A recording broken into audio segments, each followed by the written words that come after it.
What if love wasn't a space of tenderness, but the most silent battlefield of human existence? What if behind every gesture of affection lay an invisible struggle for dominance, power, and survival? Nietzsche warns us that no feeling is innocent. Even love, that ideal typically exalted as pure and sacred, can conceal strategies, games, and masks. When two people meet, it's rarely just union, almost always, it's warfare. In this exploration, we'll traverse the shadowy paths of Nietzschean thought to understand how love can be interpreted as a master-slave dynamic, where desires, wills, and needs clash in search of affirmation. Have you ever stopped to wonder if you love to share or to possess? If you surrender to grow or to dominate? If this kind of reflection touches something within you, subscribe and follow us on this journey. Nietzsche didn't write to comfort, but to awaken. Prepare yourself. Love through this lens may never be the same for you again. Nietzsche was never naive when speaking about feelings. When he addresses love, he doesn't do so with the gentleness of a romantic poet, but with the cutting coldness of one who sees behind masks. For him, love isn't just sweetness, surrender, or tenderness. It's a field of tension, an arena where forces confront each other in silence. We grow up hearing that loving means giving without expecting anything in return, that love is a pure, disinterested, sublime bond. But according to Nietzsche, this is merely a narrative created to disguise reality. Beneath this mask pulses something more disturbing, the will to power. When someone says, "I love you," perhaps they're declaring not just affection, but also possession. Think about how often we hear phrases like, "You are mine," or "I am all yours." These expressions, apparently affectionate, carry the mark of appropriation. In love, we often seek not just to share life with the other, but to ensure they belong to us, that their attention, desire, and even future orbit around us. It's in this sense that Nietzsche suggests love is less innocent than we imagine. It can be a power game, disguised as care. But why do we need this mask? Because admitting that love involves domination frightens us.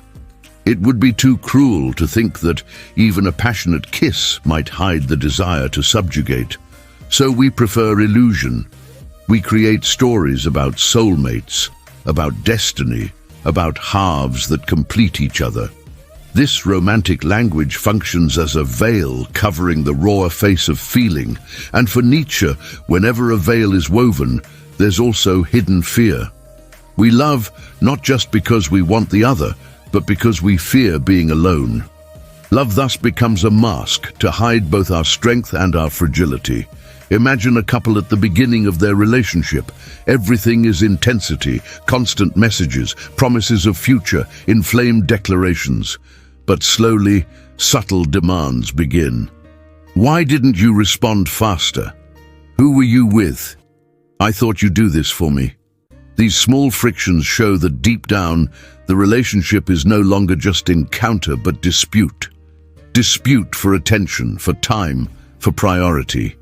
Each seeks to guarantee their position, impose their importance, demand from the other proof of submission.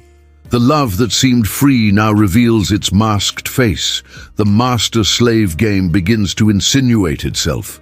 Nietzsche doesn't condemn love for this.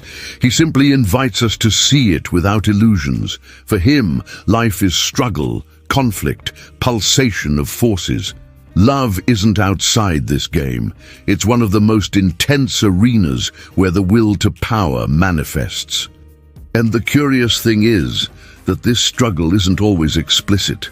Often it hides in sweetness, in dependence, even in sacrifice. When someone positions themselves as the one who always yields, the one who always forgives, it may seem noble, but there's also power in that.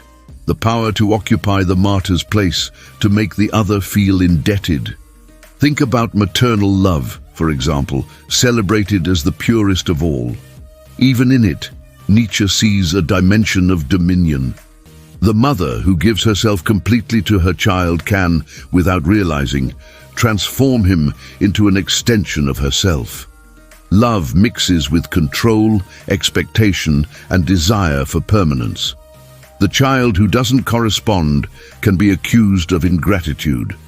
Once again, the mask of donation hides the demand for possession. This doesn't mean love is false or that true affection doesn't exist. What Nietzsche denounces is the illusion of purity. There's no purity in humans because we're crossed by contradictory forces: desire for union and desire for control, surrender and appropriation, fragility and power. Love is a mask because it reveals and conceals simultaneously. It shows us our need for connection, but also exposes us to the struggle to guarantee this connection at any cost. Perhaps the greatest audacity is to look at love without the veils of idealization. To recognize that when we love, we also seek to affirm ourselves, we also demand, we also desire to dominate. This doesn't make love lesser. On the contrary, it makes it more human. Liberating oneself from the mask isn't denying love, but accepting that it's made of shadows and lights. It's in this confrontation that it becomes real. Deep down, Nietzsche provokes us to ask, do we love because we desire the other's good, or because the other has become the condition of our own strength? Could it be that behind the word love isn't hidden the most silent of disputes? Love, under this lens, ceases to be a promise of eternal peace and reveals itself as a stage of forces. And perhaps only when we have the courage to tear off this mask can we understand what it really means to love. Nietzsche believed that every human desire is, ultimately, an expression of the will to power. When we speak of love, we immediately think of tenderness, reciprocity, surrender. But what if the desire we feel for the other isn't just a search for closeness, but an impulse to dominate, to conquer, to take possession? This is the provocation Nietzsche throws at us. Amorous desire for him isn't innocent. It's a force that wants to absorb, trap, mold the other according to our needs. When someone says, "I want you," the phrase sounds romantic, but carries an undertone of appropriation. The verb to want isn't neutral. It implies intention to possess. Desiring the other can mean desiring that the other adjust to our will, that they become a source of pleasure, security, or affirmation. It's as if the beloved ceased being subject and became territory to be conquered. Desire, in this sense, isn't content to contemplate. It wants to intervene, control, command. Observe the everyday scene of jealousy. Someone feels fear of losing their loved one to another. Superficially, it seems like just insecurity, but if we look deeper, we'll see it's about a domination reaction. We can't stand the idea that what is ours could be taken. Jealousy reveals the conquering face of love. We treat the other as invaded territory, as threatened property. The suffering, more than sadness, springs from the wound in the power to possess. Nietzsche goes further and suggests that even the most romantic gestures are crossed by this logic. The passionate kiss, the promise of never leaving you, the impulse to be together all the time, all this can be read as an attempt to guarantee presence and control. Desire doesn't just want proximity, it wants exclusivity. It doesn't just want to share, it wants to ensure the other becomes an extension of one's own being. It's at this point that Nietzsche shows the proximity between amorous desire and the instinct of conquest. Think about how, in human history, peoples dominated others to expand territory, affirm power, guarantee survival. Amorous desire, more intimately, repeats this logic. Conquering the other is like founding a particular empire. We make the beloved being the territory where our will to power installs itself. However, this domination doesn't show itself crudely. Rarely does it appear as explicit imposition. On the contrary, it disguises itself as care, concern, dedication. A simple example: when someone demands to know where the other is, the justification might be, "because I worry about you." But deep down, what's expressed is the need for control. This ambivalence is what Nietzsche calls mask. Sweetness hides struggle, concern hides appropriation. And what happens to the one who lets themselves be dominated? They can assume, consciously or not, the slave's role. By always yielding, constantly adapting, placing the other's desire above their own, they reinforce the relationship's asymmetry. Sometimes this movement is voluntary. Loving can also mean the will to surrender, to dissolve in the other, to give up oneself.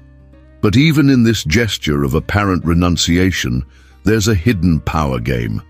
The slave, by sacrificing themselves, can manipulate through guilt, demand recognition for their surrender, guarantee space through submission. Nietzsche shows us that desire is always more complex than it seems. It's not just a search for pleasure or fusion, it's a power dynamic that crosses every relationship. Loving in this sense is always also disputing. Sweetness can be real, but it doesn't eliminate the underground tension. An everyday example helps perceive this. Imagine someone who insists their partner change some habit, go on a diet, dress better, work more. Superficially, it seems like encouragement, but it's also an attempt to mold the other to one's own ideal. Desire doesn't satisfy itself with accepting. It wants to transform, align, correct. Loving, in this case, is also wanting the other to become what we desire. For Nietzsche, recognizing this dimension of desire isn't condemning love, but liberating it from naivety. Pretending love is only donation is living in illusion. The true challenge is facing that all desire carries domination within itself and still choosing to love. Because only by admitting the struggle can we create more authentic relationships in which we don't hide the game, but learn to dance within it. Desire, therefore, isn't just flame that warms, it's also chain that binds. And perhaps the greatest gesture of lucidity is to ask, when I say I love, am I wanting to share, or am I wanting to possess? This question, uncomfortable, is the first step to tear the veil covering love and see its deepest truth. Nietzsche saw in life a permanent clash of forces. Nothing escapes the tension between dominating and being dominated. Love, however much it's celebrated as a space of harmony, doesn't escape this dynamic. On the contrary, perhaps it's in love that it shows itself most intensely. When two meet, they're rarely in equal condition. There's always one who imposes more, who defines directions, who demands, who guides. And there's always another who, consciously or not, yields, adapts, bends. It's in this scenario that the master-slave game within love emerges. The master, in love, is the one who establishes the silent rules of the relationship. They might be the one deciding where the couple goes, the dreams they'll pursue, the limits of what's acceptable. Sometimes their strength is explicit, marked by authority and firmness. Other times it's subtle, made of gestures that condition the other without them noticing. The master doesn't need to raise their voice. It's enough to impose their presence, their wills, their charisma. They dominate not just through force, but through the ability to make the other believe that yielding is natural. The slave, in love, is the one who learns to live in function of the other. It's who molds themselves to others' expectations, who accepts giving up their own desires to maintain the bond. It can be the person who silences their opinions, who always forgives, who sacrifices in the name of the couple's happiness. On the surface, this role seems kind, even admirable. But Nietzsche alerts us. Behind submission, there's also power. The slave keeps the master trapped in their role, forces them to sustain their position, often manipulates through silence, through fragility, through the need to be protected. This relationship, therefore, isn't simple. It's not just about oppressor and oppressed. The master-slave game is circular. One exists because the other sustains their position. The master is only master because the slave recognizes them as such. And the slave only places themselves in this role because they find in it a way to survive, to feel necessary, to maintain some type of indirect dominion. In love, this dance is even more intense because it mixes with affection, desire, and fear of loss. An everyday example illustrates this. Imagine a couple where one person decides everything, where they'll live, which friends to visit, which plans to follow. The other, apparently submissive, accepts, smiles, agrees. But deep down, they can use the weapon of passivity to control the relationship. Without their agreement, the master has no stage. Without their silence, the other's power doesn't sustain itself. This silent complicity is what keeps the game in movement. Nietzsche shows us this game is inevitable. There will always be more active forces and more reactive forces. The problem isn't in their existence, but in our inability to recognize it. When we idealize love as pure equality, we deny the reality that relationships are crossed by disputes, dependencies, and invisible hierarchies. And by denying, we become blind, repeating patterns without consciousness.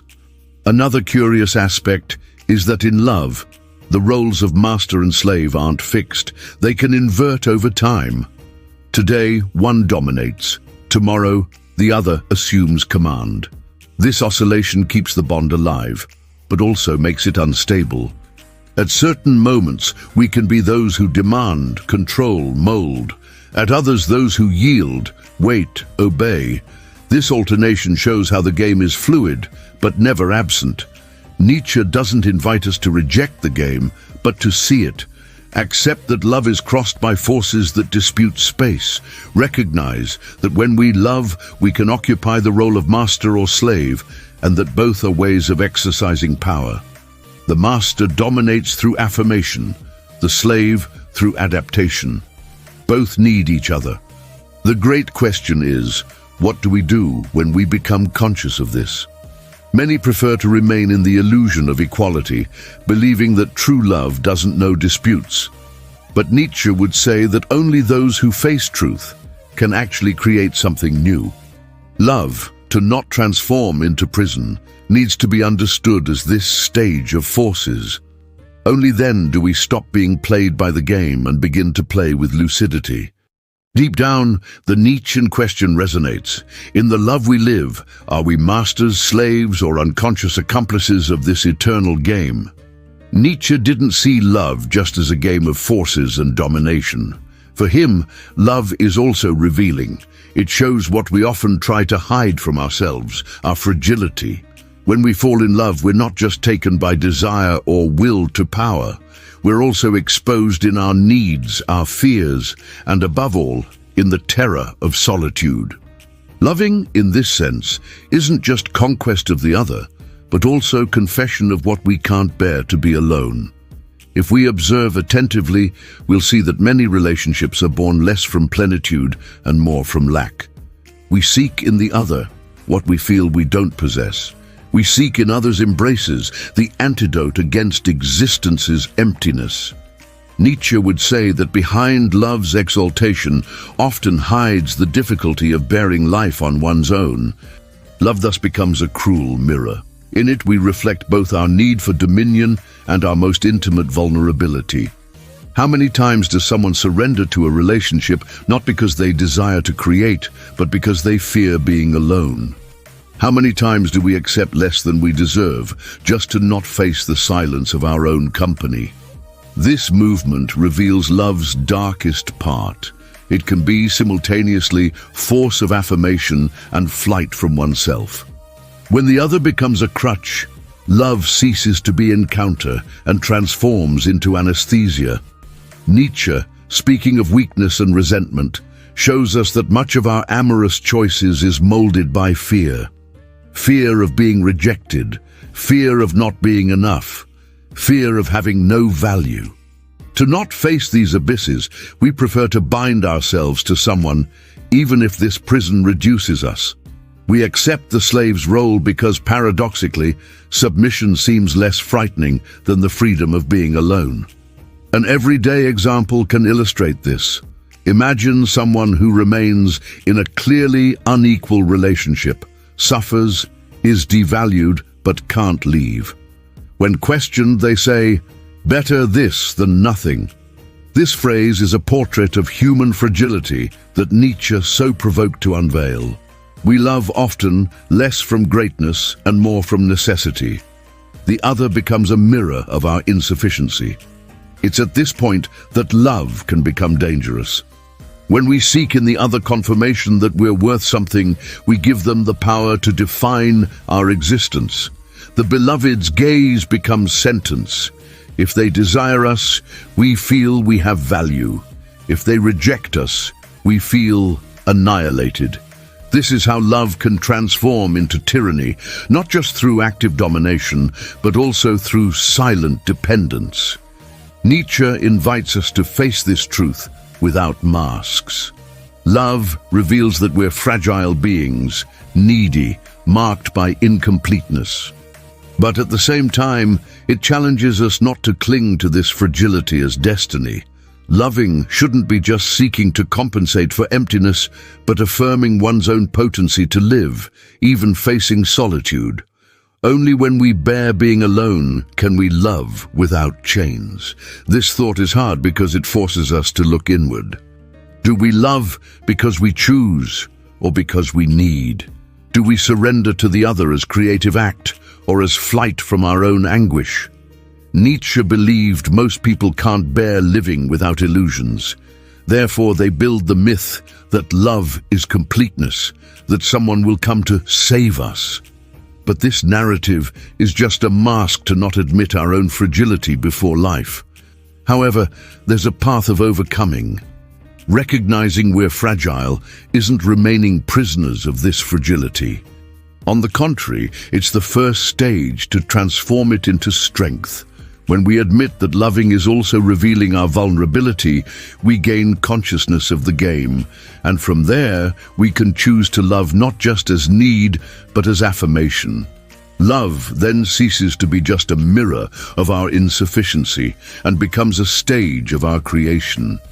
Nietzsche provokes us to look at love not as salvation, but as challenge. He calls us to face fragility without hiding behind the other. Only then can we transform dependence into freedom and fear into courage. Love, instead of being prison of our need, can become celebration of our strength. But this requires courage to stand before the mirror and not look away. Deep down, the question Nietzsche leaves us is simple and brutal. When you love, are you celebrating your potency or fleeing from your solitude? Nietzsche believed life is only worthwhile when lived with intensity, courage, and autonomy. Nothing is more contrary to this spirit than living chained, whether by beliefs, institutions, or affections. In love, this slavery manifests when we give the other power to decide who we are, when we reduce our freedom in exchange for security. But Nietzsche didn't propose we abandon love.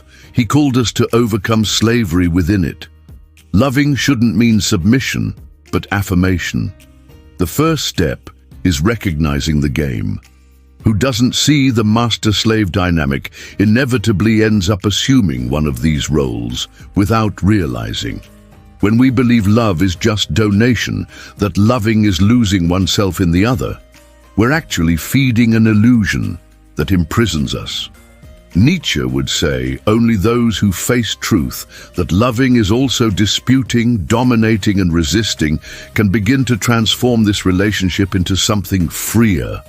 Overcoming slavery in love doesn't mean breaking with the idea of surrender. Surrender continues possible, but now conscious. Instead of yielding from fear, we yield from choice. Instead of adapting from weakness, we adapt from greatness, because we decide to share our strength with the other. The slave loves not to lose. The free spirit loves to create. This difference is radical. One lives under the weight of necessity, the other under the lightness of affirmation. In daily life, this overcoming can be seen in small attitudes. Imagine someone who, instead of accepting everything in silence, begins to say what they think without fear of rejection. Or someone who decides to maintain their own projects without abandoning them to fit in the other's space. These choices seem simple, but they're revolutionary. They show love doesn't need to erase individuality. On the contrary, it can only flourish fully when there are two whole beings, not two fragments searching for completeness. Nietzsche saw slavery in love as a result of fear of solitude. Who can't bear their own company clings to the other as crutch. Therefore, overcoming slavery requires first learning to be alone. It's necessary to bear silence, face emptiness, confront oneself. Only those who cross this solitude can love without chains, because they no longer need the other as escape. Loving then ceases to be necessity and becomes choice. But it's not enough just to bear solitude. It's necessary to transform love into a space of creation. What does this mean? It means that instead of binding ourselves to prefabricated patterns, marriage as obligation, fidelity as imposition, sacrifice as rule, we create our own ways of loving. Nietzsche said the superior man is one who creates values instead of obeying inherited values.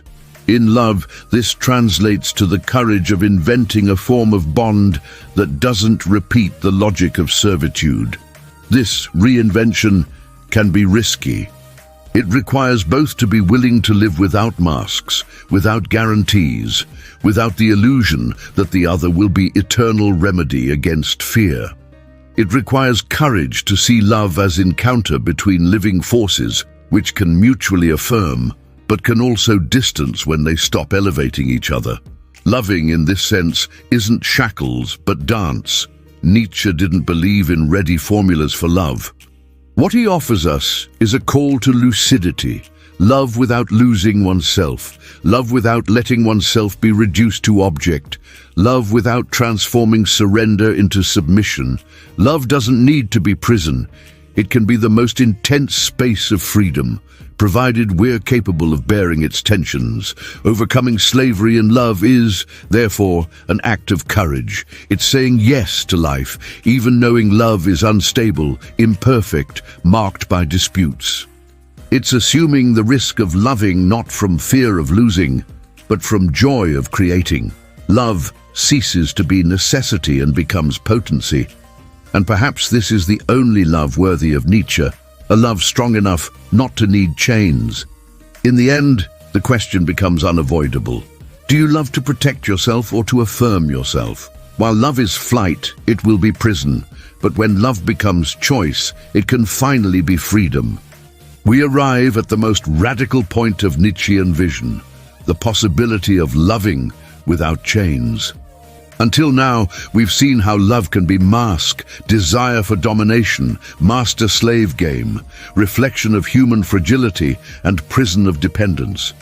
But Nietzsche wasn't just destroyer of illusions, he also pointed to paths of overcoming.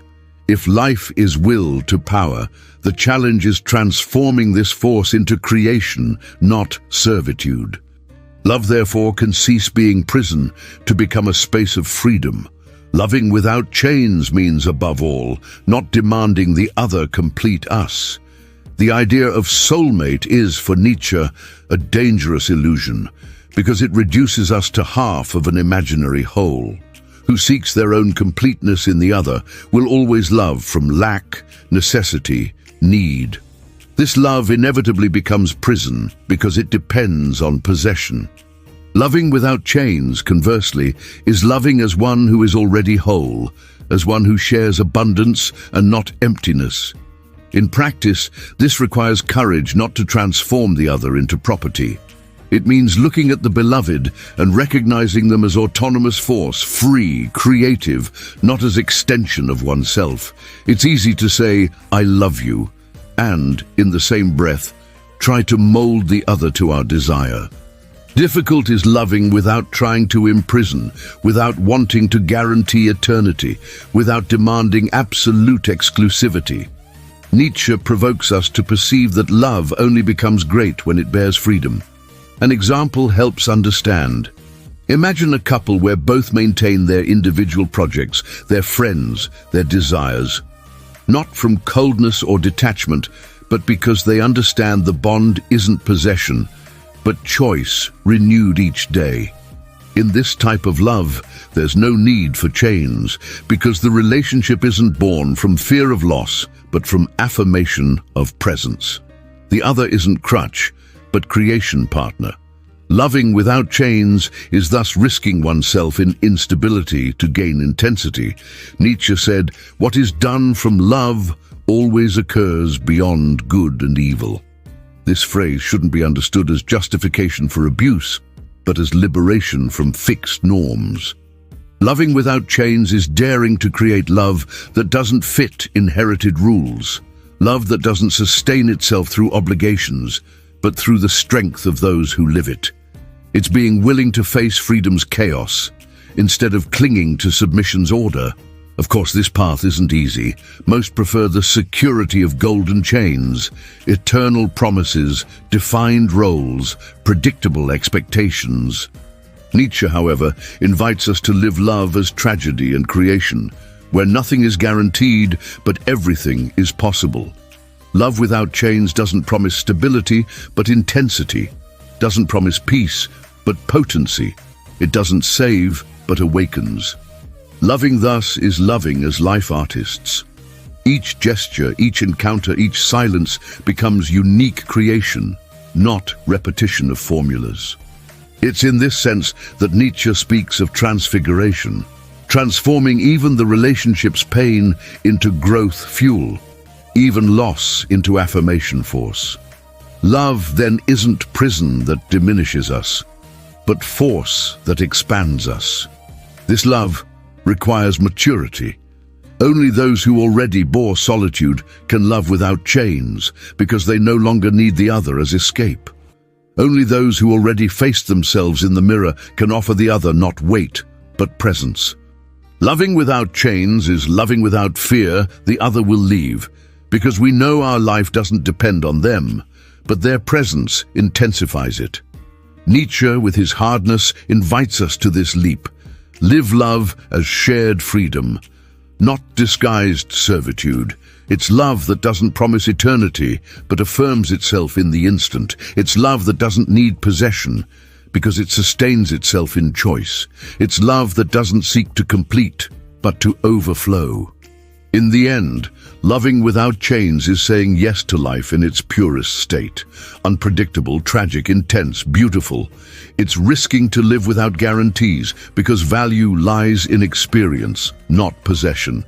It's transforming love from prison into creation, from need into potency, from mask into revelation. And perhaps this is the only love Nietzsche would consider worthy of free spirits, a love that doesn't imprison, but liberates. We reach the end of this journey through love's shadows and lights in Nietzsche. What we discovered wasn't comfortable. We saw that love, so celebrated as purity and donation, can also be mask, desire for domination, master-slave game, mirror of our fragility and prison of our need. But we also perceived there's possibility of overcoming, of more lucid, creative and free love. Love that isn't born from lack, but from abundance. Nietzsche invites us to tear off masks and look at love without illusions, not to destroy it, but to liberate it. He challenges us to transform necessity into choice, dependence into potency, possession into freedom. Loving, in this sense, isn't binding oneself to the other, but risking oneself to create together. It's living without chains, bearing freedom's chaos, to experience life's intensity in its most radical form. And now the question that remains for you: what belief about love has most imprisoned you until today? Which city are you watching from? Share your thoughts in the comments, because this community is built by many voices meeting in this philosophical space. If this journey has shaken your vision of love, like this video and subscribe to our channel for more explorations into the depths of human experience.